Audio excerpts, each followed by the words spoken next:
Hello everyone and welcome back to my channel. My name is Achua, and in this video I want to introduce more Middle Eastern fragrances to you. All these are newly launched fragrances and I've been able to get my hands on 3 of them, but I'm not going to give any detailed review on these 3 fragrances. I will dedicate time and attention to them and give you something thorough. But in this video I just want to introduce them to you because they are new and I'm excited about them. One of them is apparently inspired by Xerjoff's Italica. That is a fragrance I have no idea how it smells, but I've been always curious about Italica. I have nothing that smells like it, has been reported to smell like that. Then I have one which the bottle it seemed to take inspiration from an already existing fragrance, and I think I'm going to start with that particular one, which was manufactured according to the package in January 2024, and I think they are now being launched, and this is going to be Mawj Cognac Blaze. I think I've already introduced Mawj Appettini from Paris Corner, also by Paris Corner. I've already done that video, so I will link it in the description if you have not seen it. And this is the flanker, a flanker of Mawj Appettini. And this is called Mawj Cognac Blaze. And from the package, you can see that it's inspired by Angel's Share. That is according to the package. But does it smell like Angel's Share? To me, I don't think so. I'm not going to say anything. I'm just giving you a bit of, a tease here until I give the full detailed review. But it doesn't really smell like Angel's Share to me. Not in any way. It doesn't smell like Camera to me. It doesn't even give me same family, it doesn't give me same vibes or same family. It takes a different direction altogether. So this apparently has a note of mandarin, davana, coffee, myrrh, black pepper, sandalwood, tonka, musk, and vanilla. And I definitely get all those notes, It reminds me of something, but not Angel's Share, not Camera, not the same scent profile, not the same family, I was a bit hesitant in getting this one because I saw that it was likened to that, and I didn't want to have any more of that scent profile, although I like them. I just wanted something different, and I'm not, mad at this at all because I'm happy it didn't give me Camera. I'm happy it didn't give me Angel Share. And I'll bring you the full detail review about this fragrance soon. Maybe the next video, maybe the next video. So that is going to be Mawj Cognac Blaze from Paris Corner. The next one I have here, I'm going to treat it as a first impression because I have not opened this one. I've not opened this one yet. And this is Voux Patesserie, from Paris Corner as well. And this is the one that has been likened to Xerjoff's Italica. So this is going to be like a first impression. And I hope I give an unbiased first impression. And definitely, I know whatever I say today might not be, cast in stone. It's definitely going to change, Probably the scents and everything, like a lot of Middle Eastern fragrances, they do change over time. So fingers crossed, that is something quite impressive, although I don't know anything about the OG. So this is Voux Patesserie, and this is how it looks like. I think there are quite a number of these Voux fragrances on the market. I think I wrote some notes here. There's Voux Elegant, which is reported to be inspired by Xerjoff's Nexus. There is Voux Violet, also inspired by Xerjoff Ascento. There is Voux Spices, also inspired by Ivory Root. There is Voux Turquoise, inspired by Eba Pura. And then there is Voux Blue,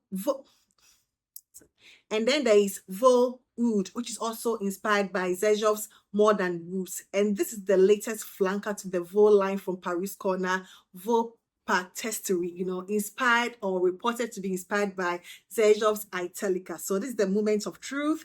I just want to know, I've learned not to spray the first, put the first spray on myself, probably because of the alcohol. So I don't do that anymore. So, okay. It goes on skin.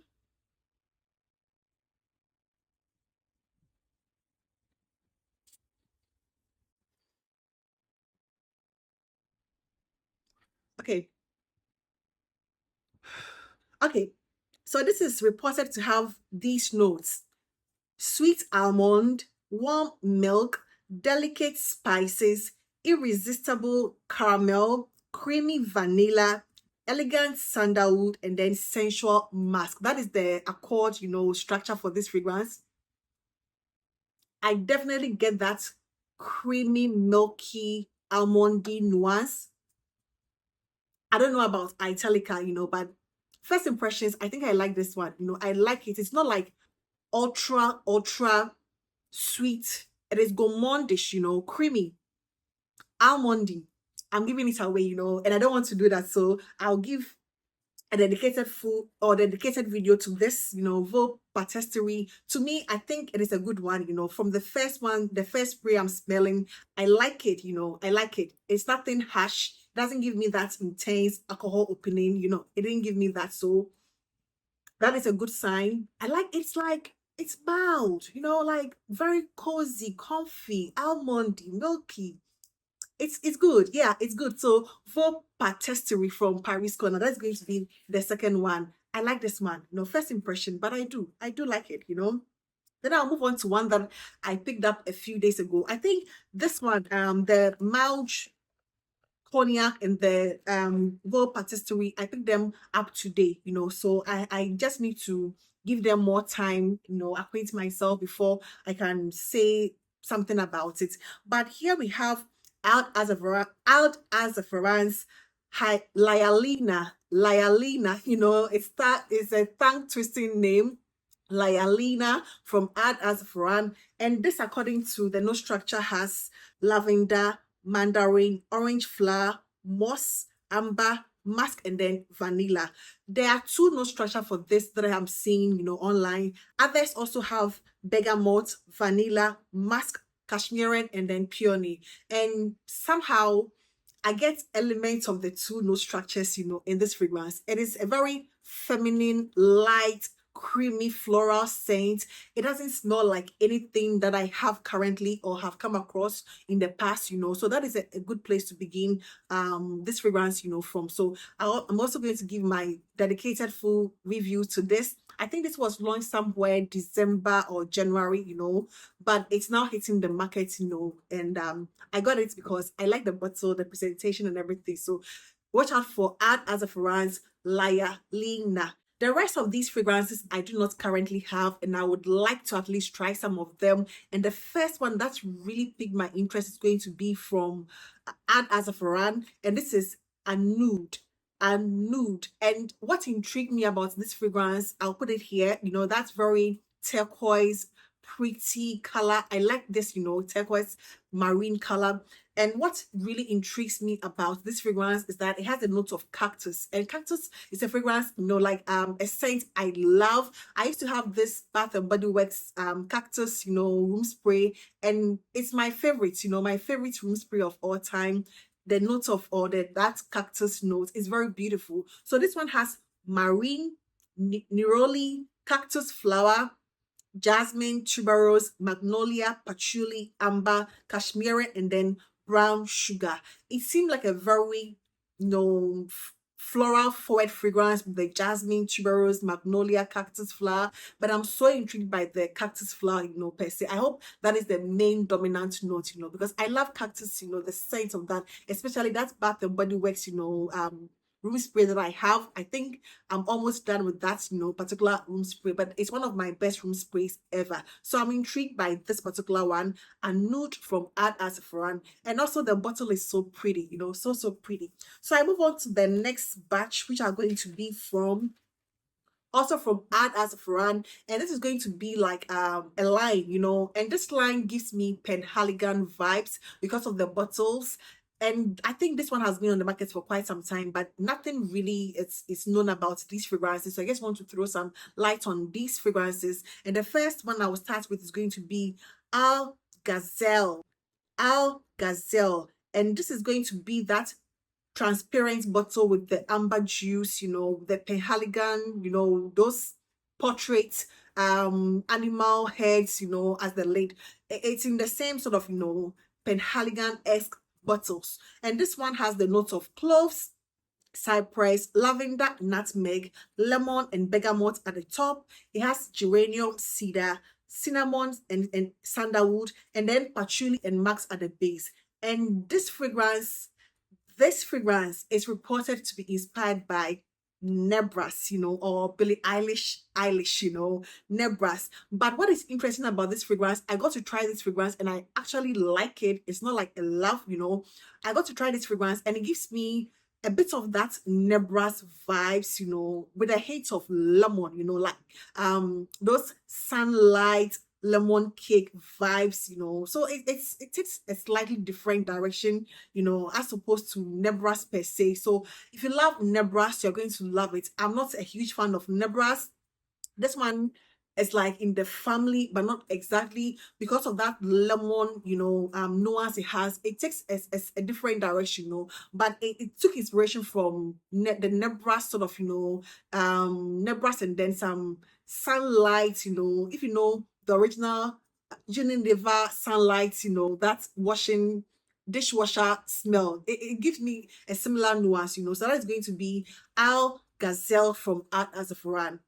In the same line, they have the other one known as Al Who So Intense, Al Who So Intense, and that is going to be the black bottle. I think that is the only fragrance I have seen, making the rounds a bit here on YouTube. And this one is apparently inspired by Dior Sauvage Elixir, and it has the notes of nutmeg, cinnamon, cardamom, grapefruit, lavender, licorice, sandalwood, amber, patchouli, and vetiver. But apparently it is inspired by Dior Sauvage Elixir, and I have not tried Al Who So Intense, but it's available now if you want to know what it's about, or at least you want to give it a try. And the third one is going to be Al Who So Wild. Al Who H-U-R, Al Who So Wild. And this is the white bottle.